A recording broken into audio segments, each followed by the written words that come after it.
Welcome in to another new AMP podcast. My name is Ben Dubose, and I'm the news editor for the AMP publications team. Starting in late February, AMP established an infrastructure insurance task force, and it's becoming a clear point of emphasis within our association. So, what we're trying to do in today's podcast is explain the background of the task force and its purpose, and then explain how AMP members and people throughout the industry can work together to develop best practices when it comes to their insurance needs. I'll start by reading off the purpose statement of this task force, and then I'm going to introduce our panelists from that task force and the industry for a roundtable discussion. Here's the purpose statement. Though the direct global cost is attributed to corrosion prevention system failures amount to nearly 3.5% of global GDP, those failures are not universally recognized as a major cause or contributor to asset failures around the globe. AMP, as a global leader in the coatings and corrosion industry, strive to support those that work on improving the safety, reliability, and long-term sustainability of our assets. This task force will bring together industry stakeholders from owners, both public and private, insurance companies, contractors, consultants, and manufacturers, all in an effort to better understand the relationship that corrosion engineering systems have within the infrastructure insurance industry. Discussions are expected to address the challenges and best practices that will benefit those involved in designing, specifying, supplying, and performing those services, specifically as they relate to insurance, and to discuss various ways that AMP can address them. The result of this discussion is expected to inform and guide AMP's development of products, programs, and services to support the industry in achieving the ultimate outcome of protecting those assets long term. So with that as the backdrop, let's introduce our panel. As you can see, if you're watching the video feed, we've got Tony Serdenes of GPI, we've got Nick Kuntz of Alliant, and we have David Scotti of Scotti Law Group. Tony and Nick are leading figures on the task force, but rather than me introduce them and give you backgrounds on their career journeys and what it is they're doing with the task force, I'm going to let each of our panelists introduce themselves and tell you a little bit about his specific career journey. Tony, we can start with you. Sure. Again, my name's Tony Serdenes. I am with GPI. I'm the corrosion protection pursuits leader for the company, traveling around the country giving presentations on bridge preservation through coatings. I have 35 years in the industry, majority of that with DOTs and the bridge industry. And I am the co-chair of this task force committee. Awesome. Well, hey, pleasure to meet you. This is Nick Kuntz with Alliant Insurance Services. So I'm also I'm fortunate to be a co-chair with Tony on this committee. My perspective is kind of interesting. I started my career actually in the field while going through college. Then was on the construction side, doing a lot of big infrastructure projects on the EH&S and safety side, and then I eventually moved on to the insurance brokerage side. So I don't work for the insurance company. I actually I'm a broker working on behalf of the owners in the construction firms. So I become intimately involved in contracts and language and contract scopes and figuring out how contractors and owners can achieve their outcomes with as little risk as possible. So I kind of a unique place in the world. So, yeah.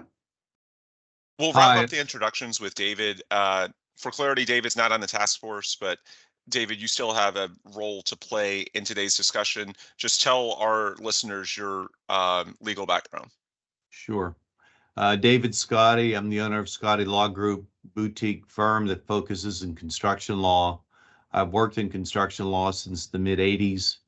I have done probably $750 million in construction agreements. I've litigated at all levels. I focus in commercial, industrial, infrastructure projects so that I do both the contracts and the litigation, and it helps to give better focus to the contracts. And my goal is to try and add a little perspective to the discussion today from the legal standpoint.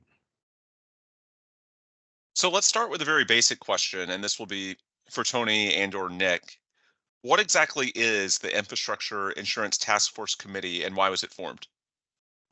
Thanks, Ben. Well, you as you mentioned earlier in the purpose statement, that pretty much discusses what this committee is all about. But basically, it is about bringing a group of industry professionals, which will include those owners, both public and private, consultants, insurance professionals, contractors, and manufacturers.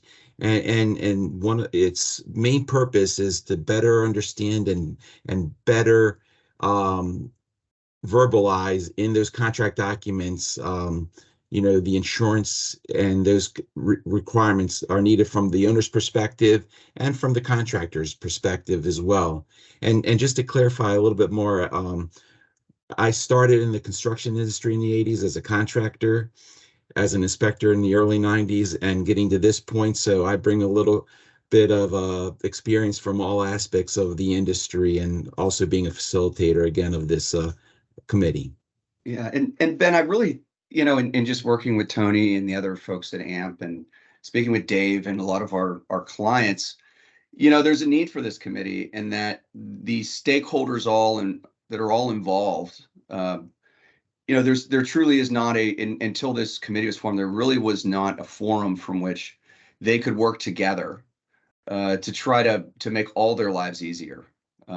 So, I mean, I think that's really what we're working towards is this is one of the it's a unique opportunity in that all the stakeholders can benefit, and they all can voice their concerns, and they all can collectively find ways to make it make it easier to achieve their outcomes.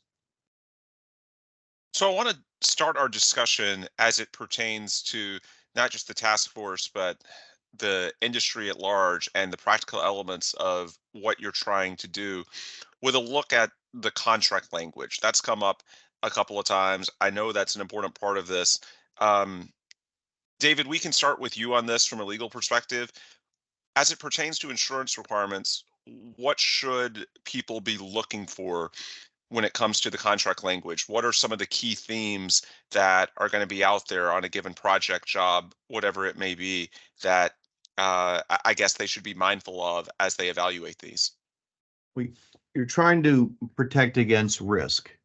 And so you need to evaluate the scope of work that you're undertaking on the project. You need to look at environmental concerns, surrounding properties that you may be affecting with your work, the kind of materials you're going to be using, the risk that's going to be involved in the work itself. And then you look to the insurance to see whether or not, in your mind at least, it properly addresses the risk it's supposed to protect you against. Also, there's going to be additional insured provisions. So you want to see the scope of who you're insuring and whether or not you agree that that's fair. My other recommendation, even though I've been doing this for over 40 years, I turn to my insurance agent, my risk manager, and ask them to review the insurance provisions, because at the end of the day, these are changing frequently and they're nuanced, and you want to have someone that is an expert in this really looking at the provisions to make sure they say what you want them to say, and the coverages that you're getting. There may be exclusions that should be added or should be taken away. And these are things that most people are not facile enough to understand. So you're better off going to the expert for advice. And Ben, if I can help add on to that, I mean, you really have a number of stakeholders as involved. If you're on the construction side, you have to evaluate your scope of work. There's the legal part. Does it make sense? Is the contract fair? Is the contract flow correctly? Is it applicable to the work, right? And that's where, a Dave would come in, right? And then you have the risk you're trying to transfer. Does it line up? Does the contract language line up with the actual insurance policy? Ideally, you buy insurance to transfer risk, right? You transfer that risk off your balance sheet onto an insurance company's balance sheet, right? That's whole reason why you do it. But if the contract that's being delivered to you by that project owner does not line up with your insurance policies, you have a gap, right? And when there's gaps, everybody loses, because that project owner, they just want to be able to get their project done, right? They want something to respond to make them whole again so the project can get finished, right? And the contractor, they just want to do their work and get out of there, right? So what we find oftentimes is owners are pretty good at figuring out what they need done and what they want done. Contractors are really good about doing it. It's the the devil's in the details as far as the paperwork and how all that fits together. And we're also living in a really unique world in that construction delivery methods are changing. So those delivery methods are evolving a little bit quicker than the contracts are, than the case law that can be developed behind them. So we have this great thing where, hey, we're going to be able to deliver the outcome on the project a little bit quicker by streamlining things with advanced construction delivery methods. But on the same note, we're not accounting for that in the contracts. And so that leaves an opportunity for something to go wrong. Tony, from an industry perspective, what's your insight on contract language and the role that plays in things? Oh, basically, like Nick just stated, we want to make sure that the language is clear and understandable, not just from what the owner puts into that contract, but that the contractor actually understands their roles, the specific requirements, and what needs to be done, and bidding it accordingly to that language. Mm-hmm. Yeah, and that needs to be part of the the bidding process, right? You need to understand that language in the bidding process. Insurance companies are typically very good about adopting language if you ask when you're bidding the job and say, hey, we need to alter this language slightly. If you wait till after a claim comes, they're not going to change and accept that claim. They're going to find any reason not to accept that claim. So and so any contractor right now that doesn't have a process in place to review their contracts is really playing with fire. It's really a frightening place to be. And you could, based on the scope of work and the owners you're working for and the type of coatings work you're performing, your process is going to be a little bit different. But you need to have a process in place, and it needs to really have all the right stakeholders involved. I think you want to, following up on what Nick said, review the contract. And I know it's terrible reading, but if you have a claim, the reading is going to become something that you're going to be very focused on. So you may as well focus on it at the start. So hopefully you leave it in the drawer and don't have to go back to it. But you want to look at who you're indemnifying, what kind of warranty you're giving, the length of it, the scope of it. You want to look out for waivers. One trap that people fall into is when they file for their pay application, there'll be a lien waiver attached, and owners have gotten to a point where they add to that waiver language where you can waive all your claims up until that date. And if you're not careful, you could end up at the end of the job where you have a lot of loss, a lot of extra labor that you want to charge for, and you've given it up just by trying to get your money as you go. So you need to pay attention to what's in there. Also, if there's a change in conditions, if the steel is not in the condition you thought it would be, that you have to coat. If the surrounding environment now all of a sudden is much more complicated, you have to make sure that you look at that and address it. Because as Nick says, the honeymoon period is before you start. That's when everybody is wanting to get together and make things work. And that's the best time to address these issues. David, as a quick follow-up to that, when members are looking at reviewing a contract in the early stages, what are the resources potentially available to them if they're unsure about certain things in-house? When they're looking at that review process, they're analyzing the risk, they're trying to evaluate, if they want to bring in, I guess, outside counsel or just an outside perspective, what's the best way they should start that process? There's lawyers who focus on construction law. Okay. And so it's something where they will know the answers to a lot of this pretty much off the top of their head. They can have a reasonable discussion with the client about the risks, about what they should look for in their contract, or if they need something explained in the contract. And I think Most contractors have a lawyer that they use. Unfortunately, they may use them for real estate, and now they're trying to use them for insurance. And so you want to get somebody that actually focuses in that area who can be used as a guide. Yeah, the best contractors that I work with, they have different attorneys that they use for different things. They really need to have a construction law attorney looking at their contracts. You can't use a generalist attorney to do that. And that's the same with insurance, right? They need to have a insurance specific person that understands the geography that they're going to work in, understands the how the world fits together in that location, to interpret those contracts. If you're a contractor from the Northeast and you're going to work in California, the case law there that backs up those contracts is very different. The exclusions and the way they're interpreted on your insurance policies are very different, right? So you need to have somebody that understands, the area that you're working in, understands how the policies will respond. So it's an area that I see a lot of contractors making mistakes, is they don't have an attorney or insurance professional that truly understands what they do and where they're working.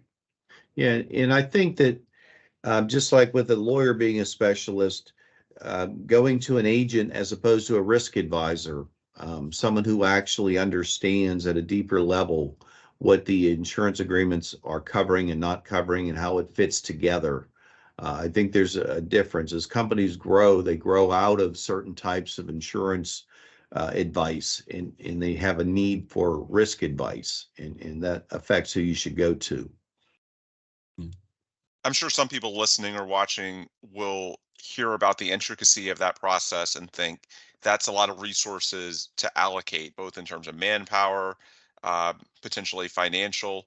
But at the end of the day, it's worth it in many occasions because we're talking about a major financial impact when it comes to this subject. So, from an industry perspective, explain just how important insurance is to the bottom line of both the owner and a contractor, and thus why it's important to potentially allocate resources in such a manner. Yeah, I could speak to that a little bit. Based on where you're working in this industry, if you're in the Northeast or certain parts of the West, you might be paying upwards of 25% of your revenue annually might go towards insurance, which is kind of a crazy number. And you work in certain parts of the South and certain parts of the Southeast, Southwest, it's going to be a little bit different. It's going to be a little bit less than that, but it's a significant number, right? To the bottom line of any contractor. So if you're making that investment, you need to make sure that you're getting out of it what you're buying, what you're intending to buy, right? And you need to really make sure that that the language in those policies protects you. If you don't, you're just wasting money, right? And ultimately, you buy insurance for a few different reasons. You buy insurance to protect your financial interest if something goes wrong. You buy it to protect the owners, the project owners that you're working for, so your clients, right? And then the third thing you buy it for is legal defense. I think a lot of people forget about that. When you do get into trouble or you're accused of something or brought into a claim, your insurance company oftentimes will pay for that legal defense. So if the claim is denied, well, then you're paying legal out of your pocket, and it's a threat to your balance sheet. So our hope is that with aligning the contract language with some of the policies that the insurance companies have and streamlining the process, we'll be able to reduce those costs by creating some efficiencies. When things are vague,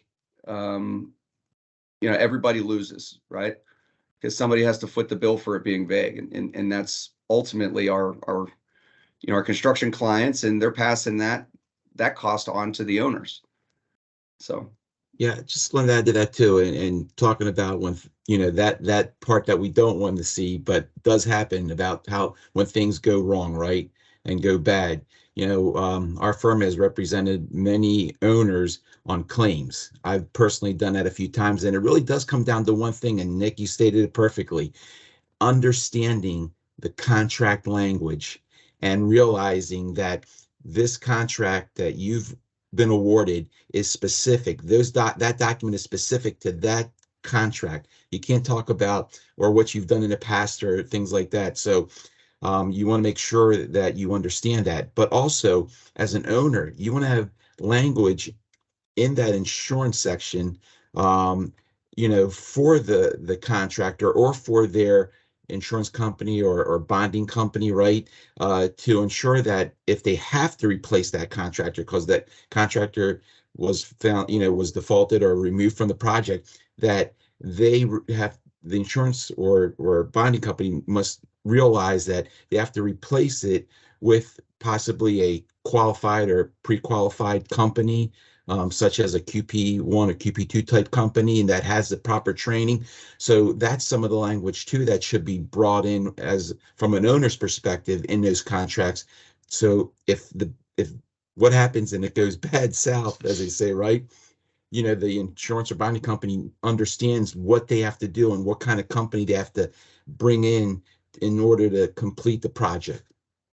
Yeah, the goal of a contract is to control risk and to assign responsibility. Hopefully they assign it to a party who's in the best position to handle the risk. And then for that party, they need to then protect themselves through insurance or through how they contract with their subcontractors and suppliers. So you should be able to encompass the risk and deal with it. As Nick says, if you hit areas where it's gray, where you haven't planned for the events, the risk that's occurring, you have instances where all of a sudden you're responsible for things that you didn't know you were going to be responsible for, and you haven't provided for them. So you want to spell out your responsibility, and then you want to handle it as best you can through insurance and through contract language. Yeah, and Ben, I give you there's probably a litany of examples, but one of them that stands out to me. There was coatings contractor, someone, if you're listening to this, you probably know their name. And they were working in Louisiana. This was about a year and a half ago. And that contractor, they pulled all the permits that they would normally pull.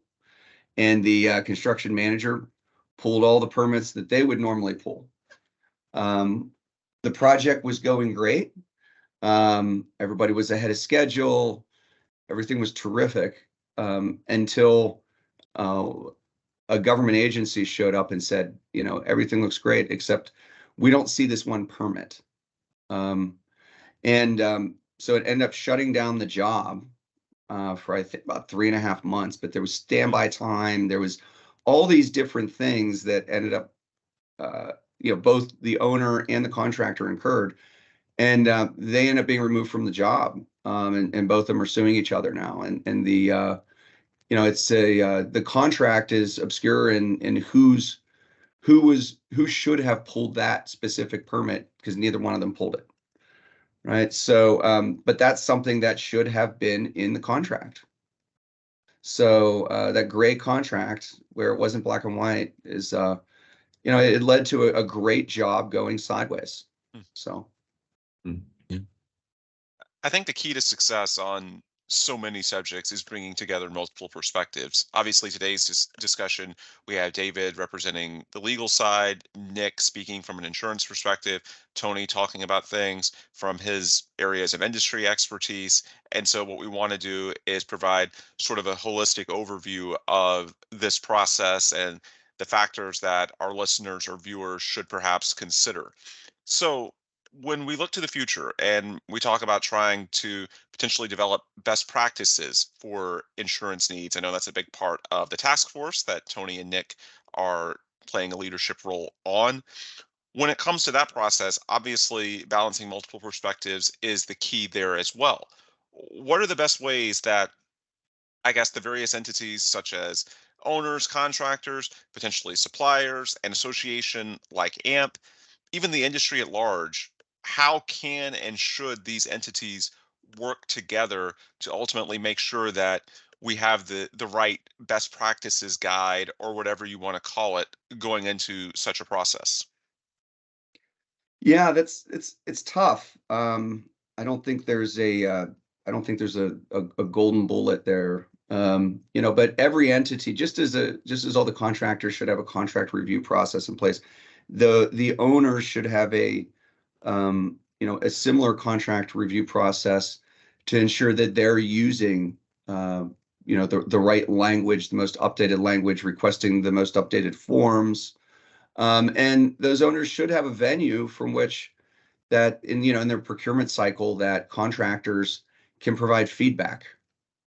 Um, I run into constantly where contractors say, I need to buy this extra coverage. And the question I always ask is why? It doesn't pertain to your work.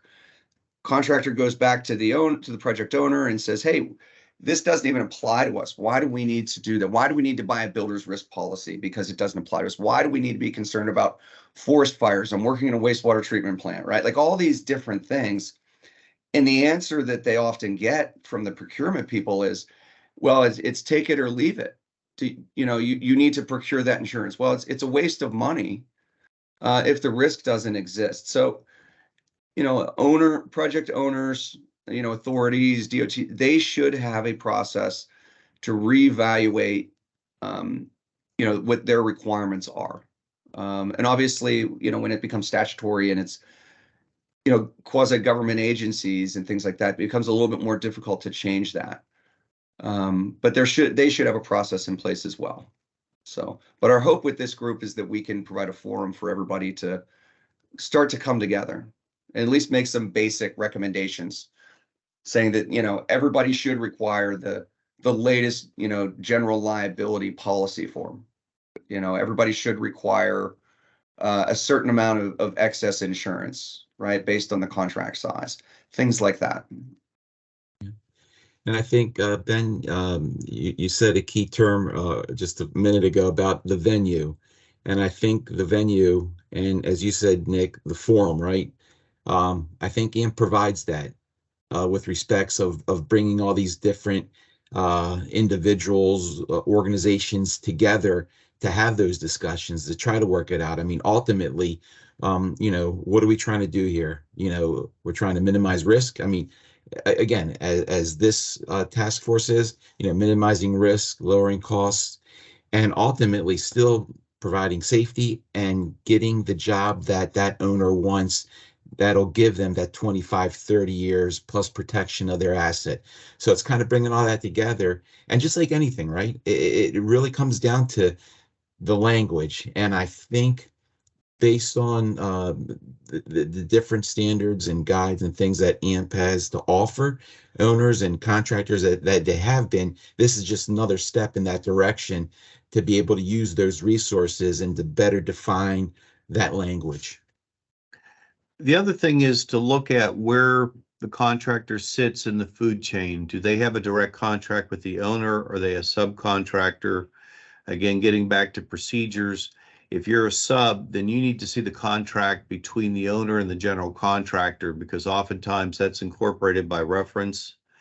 And I'll have circumstances where someone will have a problem and they haven't even seen that contract. So they don't know exactly what risk they've accepted by having that incorporated into their contract. So you need to understand what is applicable to your work, and you need to take a little bit of time to review the contract. And again, don't try and do something you don't do. If there are insurance provisions, you want to get advice, and you need to evaluate the risk and hopefully have a successful project. Yeah, and another thing that I think a lot of folks miss today is if you're the contractor, you have risk coming in from above you, right? That's being pushed down to you from the folks that you're working for, whether it's a construction manager, general contractor, or direct with the owner, right? So you have risk being pushed down, but you also have risk being pushed up to you. And that's your subcontractors. In certain scenarios, that's your vendors, your suppliers. So you have risk being pushed up to you. So how you transfer that risk down and how that risk is being transferred back up to you is really an interesting issue right now. An example of that. So one of the largest bridges on the East Coast, there's recently been a contract that's been released to do work on that. It's massive project, and one thing that we're all struggling with is finding qualified MBEs and DBEs, so minority contractors, disadvantaged contractors. So in the process of reviewing the insurance information for a lot of the subcontractors on a lot of these projects, but one in particular, we found that those subs they're not carrying, they can produce an insurance certificate that says that they have the right insurance, but then when you actually look into the details, they don't have the correct insurance. So that's an example where risk would be being pushed up to you, because if that contractor has an incident, they don't have coverage, and so it becomes your problem as the entity that's subcontracting work with them. And an easy example is Action Over in New York. So if I get injured in New York, I can sue my employer. Work comp is not the only remedy there. And if your subcontractors have Action Over exclusions, it won't show up on an insurance certificate. And if they have an incident, they'll sue their employer and they'll sue you. So it's a pretty big issue right now. So understanding how that risk comes up to you and gets pushed down is a big thing. So you also need to be pretty savvy as a contractor on how you subcontract work, buy things, and interact with other parties. Tony, you mentioned forum a couple of times in your remarks a few minutes ago. We're about a couple months away from AMP 2024, early March in New Orleans, Louisiana. At an association level, what role can AMP play when it comes to supporting the industry on an initiative like this? Well, as I stated, they can give them the proper verbiage to put in their contract documents and in their requirements, from qualified contractors, right? The QP1 and QP2 I was talking about, the proper trained inspectors, workers, superintendents, those type of things. They can provide that type of documentation and even define it for those owners as well. So there is resources, just like when an owner uses and they state certain things for levels of surface preparation or coating systems. A lot of times, even those, they're referring to the AMP standards and guides and all those type of things, right? It would be no different in the same type of thing, adding specific type of language. So as Nick said earlier, if the floor drops out on a project, at least you're going to get a contractor that is just as well equipped to do the job that from the contractor that first was awarded the project. They'll have those qualifications, and that's important, because you don't want to have somebody come in who has never done a bridge or drives in with a truck and a ladder. So you want to make sure. Yeah, it's kind of unique in that, what is a qualified contractor, right? You may be qualified to do the work, but if you don't carry the correct insurance limits and you can't navigate that contractor, you're really a qualified contractor at that point. So I think the definition of qualified contractor is evolving, right? So the types of contracts you're able to consume really is going to make a big difference. Do you have the right insurance? Are you able to safely perform it? Are you able to achieve the objectives and the timelines? And do you have the right insurance, right? That's all part of being pre-qualified. All right, so as we wind down our discussion, we can end on what I think is sort of the $64,000 question on this issue. What can the industry realistically do to build out a better contract specification that lowers risk and potential claims on a given project? Just walk us through, I guess, the practical steps that could be taken to, at the end of the day, write a better contract spec. Well, I think to begin to do that, you really have to pull apart the elements of the contract. And you really have to pull apart the elements of the project to ensure that those things match up. right? There's some basic things like timing.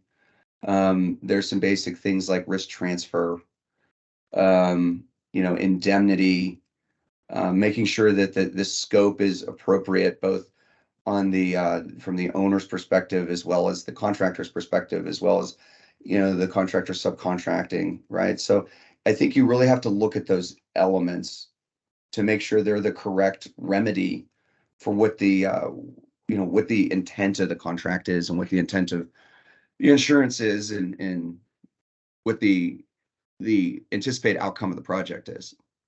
I think you have to work towards a collaborative effort. I think you have to be able to communicate with the owner. If there's something in the spec or something in the contract that you feel is unfair or that causes you a problem, in order to be able to do the work and to be comfortable with the risk that you're taking on.